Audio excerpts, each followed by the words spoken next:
Hello there guys and welcome to today's ROI challenge, and today obviously we've got the £10 team as you can see on screen, and I've got a couple more for you guys, a bit more expensive, but we will get into that in due course, so make sure to stick around and drop a like and subscribe while you're at it please. But yeah, obviously in season team is on screen, the £10 contender in season Division 1 team that is, and as you can see there, Elfsberg actually won 6-0 the other day.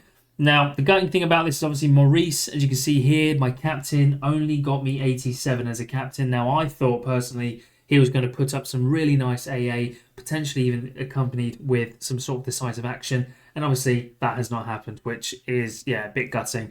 Considering Aslani got 2 of those 6 goals. Christoph got himself a clean sheet with some decent AA alongside it as well. A little bit, it was poor from me. Basically, I just chose the worst. I think Maurice was one of the worst players for Elfsberg. So, you win some, you lose some, and unfortunately I lost that one. Leopold and Wenitsek also played against one another, so that's also another barrier that I had this week, which hopefully we'll get over in the remaining weeks. But neither team really did all too well. Obviously, you can see there, Karlsruhe did end up winning 1-0, and Leopold and Wenitsek didn't really do all too much in the game. It said Wenitsek actually got an assist, which if he got the assist, would we have got closer to that? Probably not. Probably would have been edging really close to it, but not enough. I know this team has got us 10 essence, so potentially we can start building that up, and that could potentially be against the end goal of obviously an ROI. But all in all, I'm not. It's a bit frustrating, must admit. But we're not going to hit this week on week. The challenge is obviously to hit it by the end of the season. So I believe there's another 6-7 games left remaining. Now I'm going to show you guys the remainder of the teams that I have here. So yeah, let's just get straight into that. Okay, and the first team I've actually picked up here is going to be that of Besiktas. Now, every player that you can see on screen, including that of Vito van Kruij, who is actually somebody who I had off sort of in my club, classic £1.50-ish sort of worth. You can pick them up for as little as like £12 to £13. So again, I thought with Ollie at the wheel, I'm hoping he can obviously bring me back some ROI for this challenge. So yeah, but yeah, this is going to be my challenger in season Division 3. The boys haven't scored all too bad. Obviously, Rafa, as you can see there, having a bit of a stinker. It's actually his worst game in quite some time over the last year, I think it is. So, of course, it happens for me. But like I said, I didn't think sort of utilising this sort of particular game week was going to sort of bring any sort of ROI back as of yet. But we will get into why I've sort of picked them in good time. My next team to face this ROI challenge is going to be that of a mixed bag, as you can see. Not a full stack, but we've gone for Galassi, who's obviously the RB Leipzig goalkeeper, mixed with the outfielders from Borussia Mönchengladbach. Now, haven't done too well, as you can see, my first game week with these guys. A bit, not the best, but obviously I picked up Galassi in the limited, which was only about £5. He had an error leading to goal. So, of course, bit of a difficult pill to swallow, but it is what it is. Hopefully, like I said, in future game weeks, they can bring this back. LVD is an Honorad player, and also Tim Kleindenst. Again, mixed bag, 1-1 away from home to St. Pauli, but again, hopefully we can utilise them in some home games that seem more favourable in the future. I know Player and Kleindenst also had some big chances missed. So obviously that's not the best, and I know Elvedi also had some decent AA up until he had conceded the goal. So quite some points away from obviously getting back that any sort of money, any sort of fiat cash, £3.68. But like I said, hopefully we can utilise that in the next few game weeks. The third team I have picked up is going to be that of Club Bruges, with a little exception. As you can see, with Adriano Bertaccini, who plays for St. Trudens. Now, obviously, they had a stinker. I don't believe he even had a big chance missed. They just had a really bad game there. So that's a bit of a shame. But like I said, we've got Mignolet, Michel, Van Aken, and also Christos there as well. So really good players. You can see there, Tazola's 100 there. Hit me 108. Shame I didn't captain him, because we probably would have been, probably within the first sort of bit of threshold there to be able to meet that £3.68. But obviously not to be. Van Aken didn't have the best of games, just put up some okay AA. And obviously Brandon Michele and also Mignolet had obviously conceded 2 goals. So it was always going to be a difficult one to sort of bring back some ROI. But the reason I picked them, because without European competition and now being out of that, I believe they can really go strong in the remainder of the Belgium League games. And also with Bertocchini, I felt like St. Trudens were probably one of the better ones within that relegation group. So yeah, I wanted to sort of utilise him in that, and he's been on fine form recently. Just a shame he didn't carry on over to this particular game. And also, guys, just really quick, I did pick them up for about that £21 to £22 mark as well. So again, I thought there was decent value there to be had.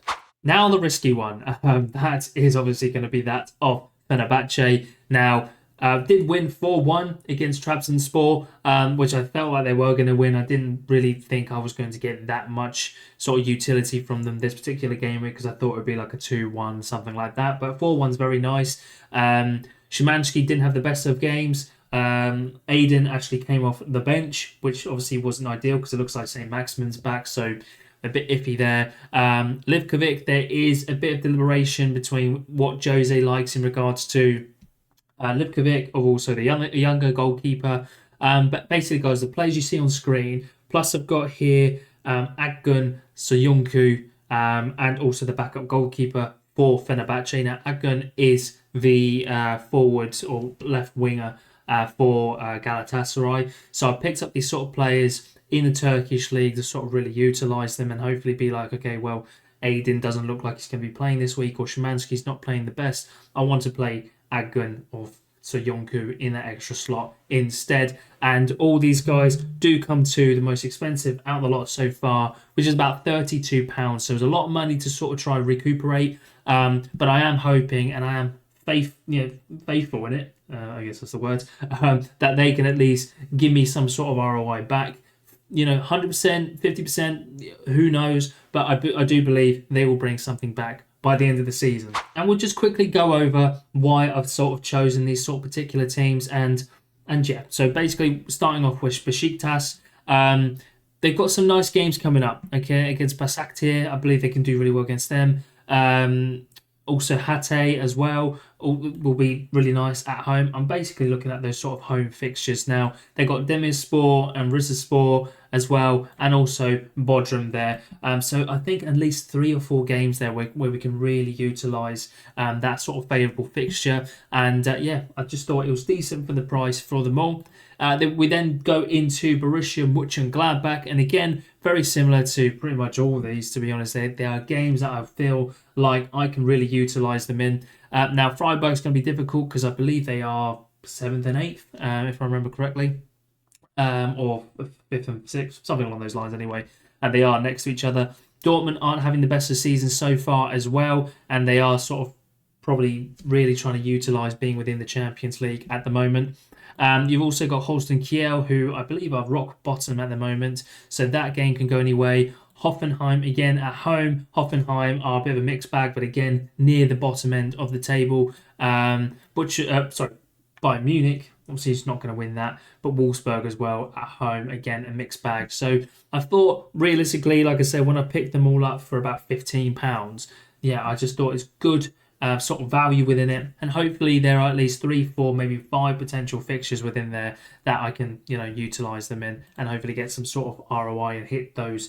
Obviously, we're just thinking about hitting the smallest of cash fiat rewards, but hopefully we have a really good game week with these particular teams and we can make up more money, so that'd be good. Skriniar is my main player there for Fenerbahce. We can see here lovely L5, 15 and L40. And I believe as well Fenerbahce have some really, really good games coming up as well. Sivasspor away from home could be really nice. Kayserispor, I believe they're called. They are in the relegation zone, so that is a really nice fixture. I'm hoping to really hone in on that one, and hopefully we can get something from that. This is also a very nice fixture. Besiktas at home, again, could go either way. Obviously, I've got Besiktas, so I'm just going to play them both against each other, and hopefully one dominates the other, and it's not like a 0-0, 1-1 or something like that. So yeah, I don't mind either or. They're decent. Hatayspor, Konyaspor also on the last game of the season could be really nice to sort of again utilise them in. Really want to hone in on that word, utilising them. As you can see here as well. since he's moved to Fenerbahce, 20.8 worth of AA. So yeah, he's going to be my main focus on captaincy, just so I get a steady flow of high scores. But yeah, we'll see how that goes. And then last but not least, guys, is there going to be Van Aken here for Club Brugge. And again, this is going to be a difficult one because I felt like for the prices I paid for them, for about that £21-22 mark, yeah, I can utilise them in some of the games here. Now, obviously, they've got to play each team who have made, I believe, the top 6 or top 8 of the Belgian Premier League, or the Belgian League, I should say. And yeah, so it's going to be difficult. They're playing the best of the best. But with them not having any more European competition fixtures, I believe they're going to just, hopefully bash this out and just keep scoring and doing really well. And hopefully, fingers crossed, that they do win a game 2, 3, 4, 5-0. Or more if you can. That'd be greatly appreciated. But yeah, so they got some nice games there against Genk, at home to Union as well, and Ghent. I can't remember which one of the two were doing better. I believe Genk are doing the better out of Genk and Ghent.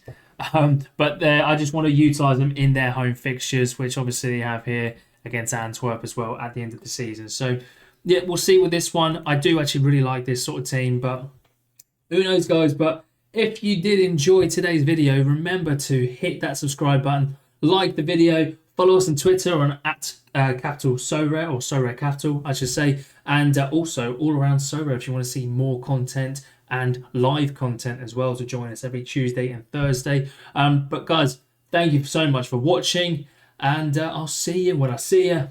Goodbye. And just a reminder, guys, if you did enjoy this video, make sure to hit that subscribe button and also hit that notification bell so you're notified every time I upload.